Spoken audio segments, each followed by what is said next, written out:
Hello, in this video I will show you how to change search engine into a custom one on LENOVO Tab M11. So you have to start with opening your internet browser, and now you have to go to your custom search engine website, and for this example I will use yep.com. And now you have to search something using your custom search engine.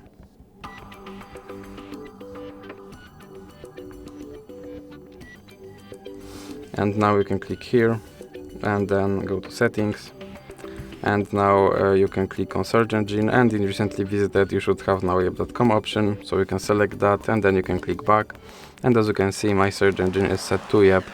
So that's it for this video. If you liked it, please remember to leave like and subscribe.